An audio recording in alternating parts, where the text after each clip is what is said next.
Hello everyone, and thank you for tuning in to the Weekly Report. Congress is Trump's co-conspirator against liberty. Imagine that President Trump spent his phone call with the Ukrainian president threatening to withhold military aid unless the Ukrainian government agreed to use the money to purchase weapons from a U.S. manufacturer. Does anyone seriously think that foreign service professionals and deep state operatives would be so shocked and offended by Trump's request that they would launch efforts to impeach him? Would Congress view this as high crimes and misdemeanors, or applaud Trump for carrying out one of modern president's supposedly most important jobs, acting as salesman for the American military-industrial complex? This hypothetical shows that impeachment is not about President Trump's abuse of power. Instead, it is an attempt to make sure President Trump and all future presidents confine their abuses of power to items that advance the agenda of the political establishment. President Trump's most consequential abuses of power have been met with the full approval of the majority in Congress, the mainstream media, and the deep state. For example, when President Trump launched military action in Syria without obtaining a congressional declaration of war, there were no calls for his impeachment.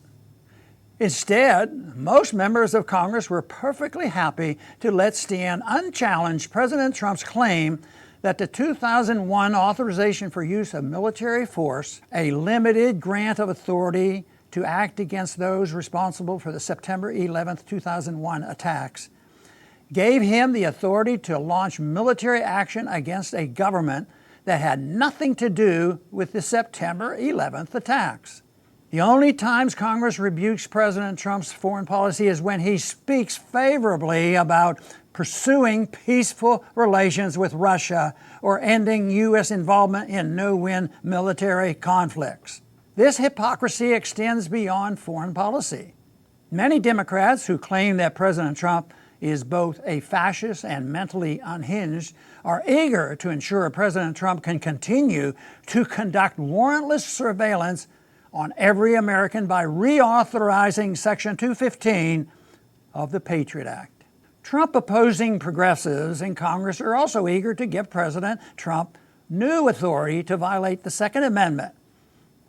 Even those progressives who say they believe Trump is a deranged fascist did not object when he endorsed red flag laws that give the government power to, as President Trump put it, take the guns first, go through due process second. Perhaps the most sickening example of Trump's congressional opponents' hypocrisy is how many of those fretting about the safety of Ukraine Gate whistleblower are silent about or supportive of the Trump administration's complicity in the inhumane treatment of WikiLeaks founder Julian Assange. They are also silent about the U.S. government throwing Chelsea Manning back into jail because she refuses to help the U.S. prosecution of Mr. Assange. All modern presidents have exceeded constitutional limitations on their power and thus could have, and maybe should have, been impeached. The reason they were not impeached is that a majority of Congress members support allowing presidents to wage war abroad and destroy liberty at home without being hamstrung by Congress. The only real dispute among the political class is which party should wield the levers of power. Restoring constitutional limits on government power and thus protecting liberty depend on spreading ideas and building a movement. Our lost freedom will only be restored when presidents and members of Congress fear being impeached at the ballot box for committing high crimes and misdemeanors against peace, prosperity, and liberty. Thanks for listening.